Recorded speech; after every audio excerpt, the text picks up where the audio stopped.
Hello guys, welcome to lecture number 4। तो इस lecture में हम बात करेंगे सॉफ्टवेयर प्रोसेस मॉडल्स के बारे में। उम्मीद है कि आपने प्रीवियस लेक्चर्स देख लिए होंगे और आपको कंप्लीट आइडिया हो चुका होगा कि एक्चुअली सॉफ्टवेयर इंजीनियरिंग क्या है, इसके जो रिक्वायरमेंट इंजीनियरिंग है, जो सॉफ्टवेयर कंस्ट्रक्शन है, तो इनके अंदर क्या होता है, कौन से एक्टिविटीज़ होते हैं, इसकी डेफिनेशंस क्या है, एक्सप्लेनेशन क्या है। तो आज हम बात करेंगे सॉफ्टवेयर प्रोसेस मॉडल्स के बारे में। आगे जाने से पहले मैं आपको इसका एक ब्रीफ ओवरव्यू दे देता हूँ कि सॉफ्टवेयर प्रोसेस मॉडल्स क्या होते हैं। आगे जा के हम प्रोसेस को भी डिस्क्राइब करेंगे कि प्रोसेस का क्या मतलब है, मॉडल्स का क्या मतलब है, लेकिन एक ब्रीफ ओवरव्यू दे देता हूँ कि सॉफ्टवेयर प्रोसेस मॉडल्स का मतलब क्या है। मेरे अजीज़ों, जब हम किसी सॉफ्टवेयर को डेवलप करते हैं तो उनके कुछ स्टेप्स होते हैं। वो मैंने आपको बताया था कि हम किसी सॉफ्टवेयर को डायरेक्टली एकदम से डेवलप नहीं करते। हमारे पास कुछ स्टेप्स होते हैं, उन स्टेप्स को फॉलो करते हुए हम सॉफ्टवेयर को बनाते हैं।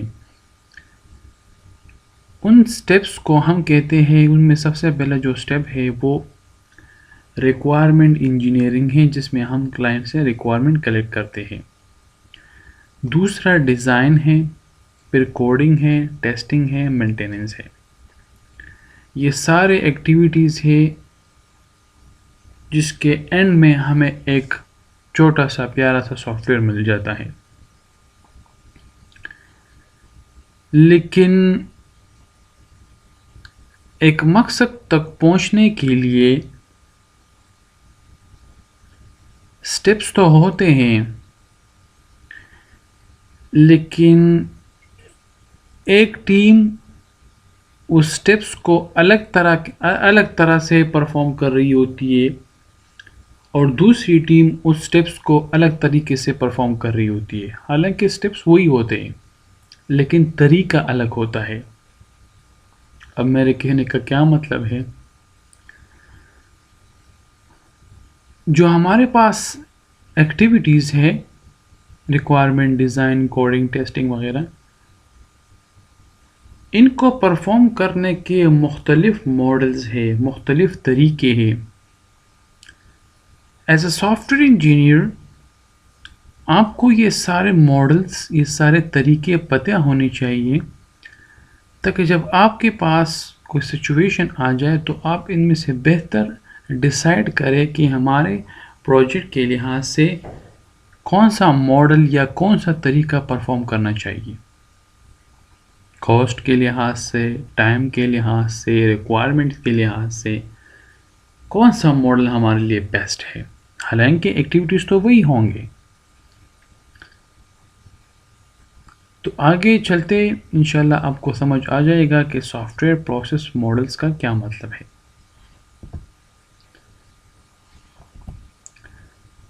तो हमारा ऑब्जेक्टिव क्या है,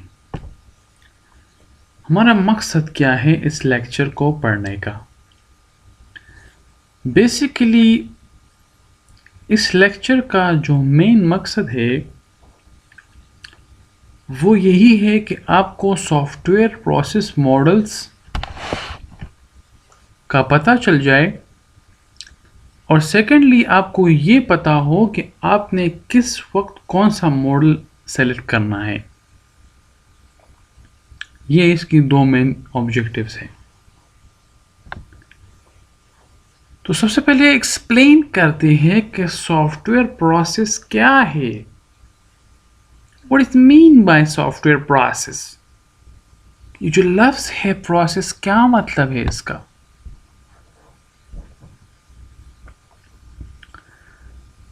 देखिए, प्रोसेस का मतलब है कि एक काम को करना, लेकिन उस काम को करने के लिए हमें कुछ स्टेप्स लेने हैं। तो इन तमाम स्टेप्स को हम कहते हैं कि हम एक प्रोसेस से गुजरे। तो सॉफ्टवेयर का मतलब है कि a set of related activities that leads to the production of software. उन सारे एक्टिविटीज को हम परफॉर्म करते हैं और आखिर में हमारे पास एक सॉफ्टवेयर बन जाता है। तो ये जो एक्टिविटीज है, ये जो सॉफ्टवेयर प्रोसेस है, ये सिर्फ इसलिए नहीं है कि हमारे लिए एक सॉफ्टवेयर बन जाए, बल्कि इसको हम चेंज करने के लिए भी यूज कर सकते हैं। फॉर एग्जाम्पल, आप एक सॉफ्टवेयर इंजीनियर को कहे कि मेरे लिए एक नया सॉफ्टवेयर सिस्टम डेवलप कर दो, तो वो स्क्रैच से इन सारे एक्टिविटीज़ को परफॉर्म करेगा। पहले रिक्वायरमेंट लेगा, फिर डिज़ाइन, फिर कोड, फिर टेस्ट, और आपके लिए एक सॉफ्टवेयर डेवलप कर देगा। लेकिन अगर एक बना बनाया हुआ सिस्टम हो आपके पास और आप सॉफ्टवेयर इंजीनियर को कहते हैं कि मेरे लिए इस सॉफ्टवेयर को चेंज कर दो, तब भी वो वही स्टेप्स परफॉर्म करेगा। तो प्रोसेस का मतलब है कि सेट ऑफ एक्टिविटीज जो हमें लास्ट में एक चीज, एक सॉफ्टवेयर बना के दे। अब ये सेट ऑफ एक्टिविटीज या ये प्रोसेस सिर्फ इसलिए नहीं है कि हमारे लिए एक स्क्रैच से एक सिस्टम डेवलप कर दे, इसलिए भी है, और इसलिए भी है कि एक बना बनाया हुआ सिस्टम अगर हमने चेंज करना है तब भी हमने इस एक्टिविटीज को परफॉर्म करना है। अब सवाल ये है कि वो एक्टिविटीज है क्या। तो पहली जो एक्टिविटी है वही सॉफ्टवेयर स्पेसिफिकेशन है, रिक्वायरमेंट इंजीनियरिंग की एक सब एक्टिविटी है। वही रिक्वायरमेंट कलेक्ट करना और फिर स्पेसिफाई करना। स्पेसिफाई का मतलब है कि फॉर्मल फॉर्म में उन रिक्वायरमेंट्स को लिखना। सेकंड नंबर पर जो आता है वो है software design and implementation. Software के मुख्तलिफ डायग्राम्स होते हैं, UML डायग्राम है, इसके अलावा बहुत सारे डायग्राम्स होते हैं ताकि हमें सॉफ्टवेयर का इंटरनल स्ट्रक्चर पता चल जाए कि इंटरनली सॉफ्टवेयर के अंदर हो क्या रहा है, डेटा कहाँ से आ रहा है, कहाँ जा रहा है। तो उनके लिए हम कुछ डायग्राम्स बनाते हैं, तो उनको हम कहते हैं सॉफ्टवेयर डिज़ाइन। और इम्प्लीमेंटेशन का मतलब है उसको कोड करना। फिर सॉफ्टवेयर वेरिफिकेशन एंड वैलिडेशन में हम उसकी टेस्टिंग करते हैं, और सॉफ्टवेयर एवोल्यूशन में हम उसकी मेंटेनेंस करते हैं। तो ये एक्टिविटीज़ है जिसके बारे में मैं आपको बता रहा था कि प्रोसेस में कुछ एक्टिविटीज़ होती हैं, तो वो सारी ये एक्टिविटीज़ है। ये मैंने आपको बता दी कि सॉफ्टवेयर स्पेसिफिकेशन क्या है, कि define the main functionalities of software and the constraints around them. वो फंक्शनल रिक्वायरमेंट्स क्या है, नॉन फंक्शनल रिक्वायरमेंट्स क्या है, इन सब को हम स्पेसिफाई कर देते हैं एक फॉर्मल डॉक्यूमेंट में। डिज़ाइन इम्प्लीमेंट में हम उसको डिज़ाइन कर देते हैं और प्रोग्राम कर देते हैं। वैलिडेशन में हम उसकी टेस्टिंग कर देते हैं, और सॉफ्टवेयर एवोल्यूशन में हम उसकी मेंटेनेंस कर देते हैं, और उसको ये भी चेक कर देते हैं कि ये जो हमने सॉफ्टवेयर बनाया है ये कस्टमर के मुताबिक है या नहीं।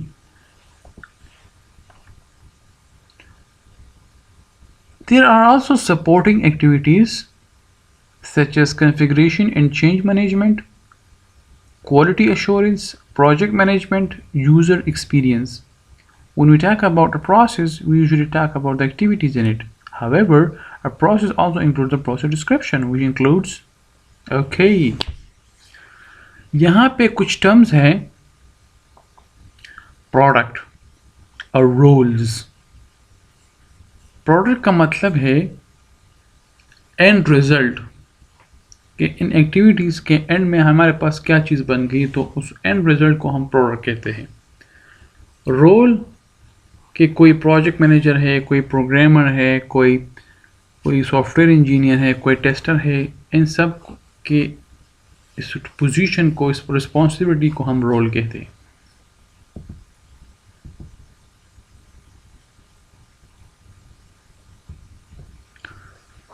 यहाँ पे कुछ सॉफ्टवेयर प्रोसेस मॉडल्स हैं,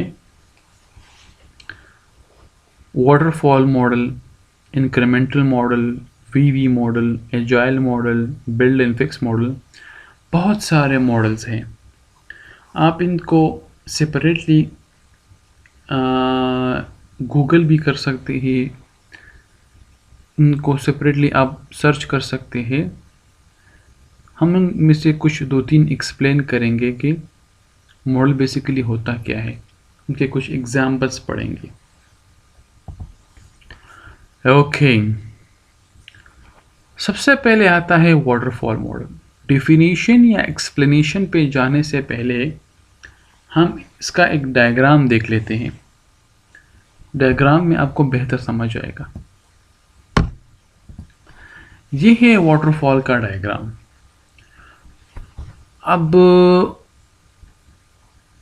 इस डायग्राम में कुछ खुसूसियात है, कुछ पॉजिटिव पॉइंट्स भी हैं, कुछ नेगेटिव पॉइंट्स भी हैं, लेकिन सबसे पहले है रिक्वायरमेंट एनालिसिस। अब ये वो एक्टिविटीज़ हैं जो मैं आपको बता रहा था कि रिक्वायरमेंट लेते हैं, डिज़ाइन बनाते हैं, कोड करते हैं, टेस्ट करते हैं, लेकिन इसमें अलग तरीके से है। फिर किसी और मॉडल में किसी और तरीके से होंगे, किसी और मॉडल में किसी और तरीके से होंगे, लेकिन होंगे यही एक्टिविटीज़, सिर्फ तरीका चेंज होगा। सबसे पहले हम वाटरफॉल मॉडल में रिक्वायरमेंट को कलेक्ट करते हैं, उनकी एनालिसिस करते हैं। एनालिसिस का मतलब है कि हम उसको प्रायोरिटाइजेशन करते हैं कि कौन सा रिक्वायरमेंट जो है ना वो हम उसको फॉलो कर सकते हैं, या इसको हम बना सकते हैं, इसको हम कोड कर सकते हैं, नहीं कर सकते, हम एनालिसिस करते हैं। सेकेंड आता है design, third implementation, fourth testing, deployment and maintenance. तो ये एक बेसिक स्ट्रक्चर है वाटरफॉल मॉडल का। अब इसके एक्सप्लेनेशन में जाते हैं कि इसके पॉजिटिव पॉइंट्स क्या है, नेगेटिव पॉइंट्स क्या है, कब यूज करना चाहिए। The waterfall model was the first process model to be introduce. सबसे पहले मॉडल जो बनाया गया था वो वाटरफॉल मॉडल था, ये सबसे पुराना है। It is also referred to as a linear sequential life cycle model. Linear sequential life cycle model. It is very simple to understand and use. In a waterfall model, each phase must be completed before the next phase can begin. जब requirements complete हो जाए तभी हम design की तरफ जाएंगे।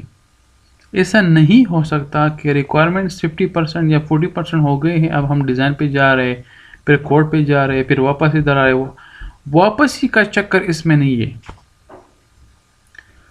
आप आगे तो प्रोसीड कर सकते हैं, लेकिन आप बैक नहीं जा सकते। बैक का ऑप्शन इसमें इस मॉडल में नहीं है। ये पॉइंट ज़रा याद रखें आप लोग, इसमें बैक का ऑप्शन नहीं है। आप फॉरवर्ड चलते जाएंगे और तब जाएंगे जब एक फेज़ कम्प्लीटली फुलफिल हो जाए, कंप्लीट हो जाए, उसके बाद ही आप नेक्स्ट फेज़ पे जाएंगे। तो इस स्टेटमेंट का ये मतलब है। The waterfall model illustrates the software development process in a linear sequential flow. This means that any phase in the development process begins only if the previous phase is complete. वही बात। The waterfall approach, the whole process of software development is divided into separate phases. In this waterfall model, typically the outcome of one phase acts as the input for the next phase. मतलब ये है कि जब requirement document बनेगा तो ये यहाँ पे आउटपुट है, लेकिन डिज़ाइन के लिए एज ए इनपुट काम करेगा। फिर जब यहाँ पे डिज़ाइन डॉक्यूमेंट बन जाए तो यहाँ पे ये आउटपुट बन गया, लेकिन यहाँ पे कोड के लिए एज ए इनपुट काम करेगा। फिर जब कोड बन जाए तो यहाँ पे आउटपुट है, लेकिन यहाँ पे एज ए इनपुट काम करेगा। तो इस तरह ये चक्कर चलता रहेगा। इसमें फॉरवर्ड ऑप्शन है, फॉरवर्ड जा सकते हैं, बैकवर्ड नहीं जा सकते बाय एनी मीन्स। सेकेंडली, इस मॉडल को हम तब यूज़ करते हैं जब हमारे पास टाइम शॉर्ट हो। थर्ड, इसमें है क्या कि इसमें जब एक फेज कंप्लीट हो जाए तभी हम दूसरे फेज में जाएंगे। ये एक एक फेज को फिर एक्सप्लेन किया है कि रिक्वायरमेंट गैदरिंग क्या है, सिस्टम डिज़ाइन क्या है। तो रीड कर लेते हैं। Requirement gathering and analysis. All possible requirements of the system to be developed are captured in this phase and documented in a requirement specification document. Simple वही बात. डिज़ाइन में क्या है? The requirement specification from first phase are studied in this phase and the system design is prepared. This system design helps in specifying hardware and system requirements and helps in defining the overall system architecture. Implementation में हम उसको code करते हैं और testing में हम उसकी testing करते हैं. फिर उसकी डिप्लॉयमेंट और उसकी मेंटेनेंस. अब इसके फायदे क्या हैं? Every software developed is different and requires a suitable SDLC approach to be followed based on internal and external factors. Some situations where the use of fall model is most appropriate. Requirements are very well documented, clear and fixed. कब use करेंगे उस question का answer आ गया. जब आपके पास इस तरह का सिचुएशन हो कि आपके पास रिक्वायरमेंट बिल्कुल कंप्लीट हो, वेल डॉक्यूमेंटेड हो, क्लियर हो और फिक्स हो और आप क्लाइंट भी कह रहा है और आप भी कह रहे हैं कि आइंदा इसमें कोई चेंज नहीं आएगा इस रिक्वायरमेंट्स में, तब आप वाटरफॉल की तरफ जाएं. जब रिक्वायरमेंट्स में आइंदा कोई चेंज ना आने वाला हो और बिल्कुल फिक्स्ड हो, क्लियर हो, तब आप वाटरफॉल की तरफ जाएंगे. Technology is understood and is not dynamic. उसकी जो टेक्नोलॉजी है, जिस टेक्नोलॉजी में आप सॉफ्टवेयर को बना रहे हैं, उस आप समझते हैं कि ये चेंज नहीं होने वाली, ये यही रहेगी, तब आप वाटरफॉल की तरफ जाएंगे. There are no ambiguous requirement. आपकी रिक्वायरमेंट बिल्कुल कंप्लीट है, बिल्कुल अनएम्बिगुअस का मतलब है कि शक व शुबहत उसमें बिल्कुल भी नहीं है. तो बिल्कुल सब कुछ, हर चीज़ क्लियर है, तब आप वाटरफॉल की तरफ जाएंगे. Clearly defined stages and defined milestones. Her cheese defined है, हर चीज़ क्लियर है कि इस स्टेप के बाद इस स्टेप ने आना है. The project is short. वही बात कि जब आपके पास प्रोजेक्ट शॉर्ट हो तब आप उसके वाटरफॉल की तरफ आएंगे. कुछ नुकसानात भी है. क्या नुकसानात है? एक तो ये है कि इसमें रिस्क है कि अगर आपने एक स्टेज कंप्लीट कर दिया और आप 50% काम आपने कर दिया है और उसके बाद कोई रिक्वायरमेंट चेंज हो गई, फिर आप क्या करेंगे? आप तो बैकवर्ड जा नहीं सकते अब इसमें. It is difficult to measure the progress within the stages. हमें प्रोग्रेस का पता नहीं चलता इसमें. Can not accommodate change requirements. अगर कोई चेंज आ गया तो आप इसमें उनका ऑपरेट नहीं कर सकते.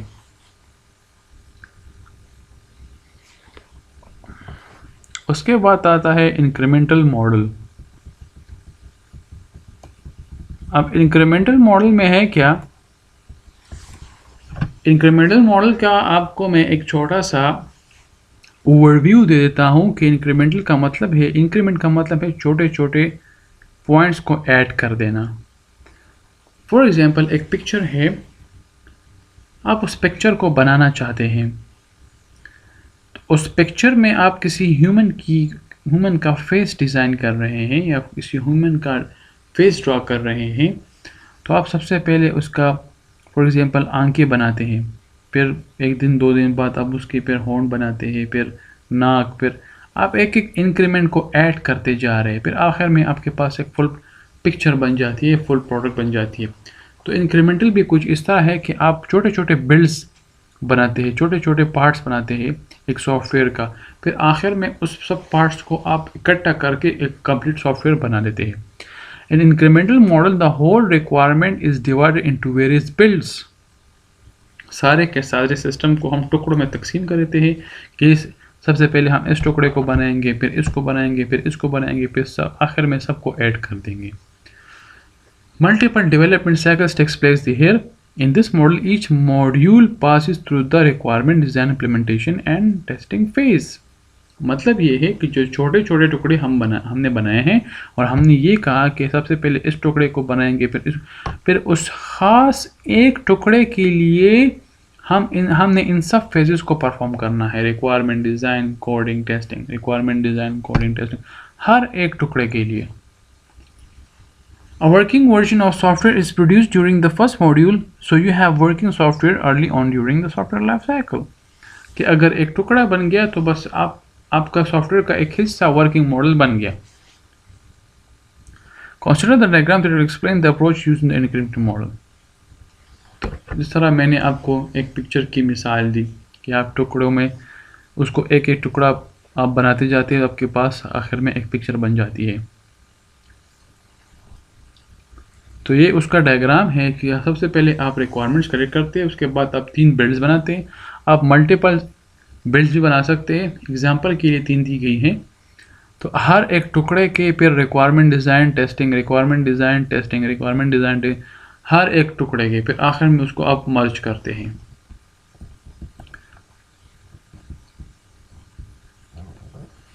System is broken into many development projects. Partial systems are built to produce the final system. First backlog highest priority requirements. First tackled मतलब है कि आप सबसे पहले उस टुकड़े को बनाते हैं जो आप सबसे बड़ी ज़्यादा प्रायोरिटी अपने उसको दी है कि ये सबसे ज़्यादा इंपॉर्टेंट है, तो इसको हम पहले बनाएंगे. The requirement of a portion is frozen once the incremental portion is developed. तो उस रिक्वायरमेंट को हम फ्रोज कर देते हैं जब उसका एक ख़ास टुकड़ा बन जाता है.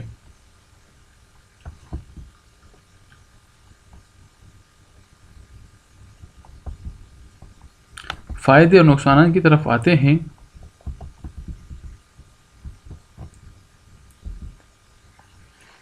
फ़ायदे क्या है?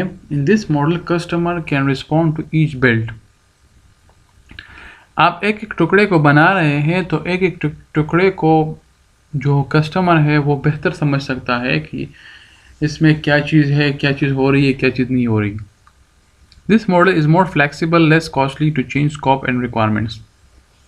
अगर आपके कोई रिक्वायरमेंट्स चेंज हो रहे हैं या स्कोप चेंज हो रहा है तो वो उसको एडॉप्ट कर सकता है. मतलब है कि आप एक टुकड़े को बना रहे हैं तो अगर कोई चेंज आएगा तो इन टुकड़ों में से किसी एक टुकड़े में आप इसको इनकॉर्पोरेट करेंगे, तो आपको सारे टुकड़ों में चेंज करने की ज़रूरत नहीं है. It is easier to test and debug during a smaller iteration. तो टेस्टिंग भी ईजी हो गई. आपने एक एक टुकड़े को टेस्ट करना है, अगर किसी में प्रॉब्लम होगी तो सिर्फ उसी टेस्टिंग में फिर आप फिक्सिंग करेंगे, सारे को आपने खोलने की ज़रूरत नहीं है. Lowers initial delivery cost. Delivery cost भी उसकी कम है. Easier to manage risk because risky pieces are identified and handled during iteration. जितने भी रिस्की पीसेस है तो उसको आप इजीली आइडेंटिफाई कर सकते हैं. Generates working software quickly and early the software life cycle.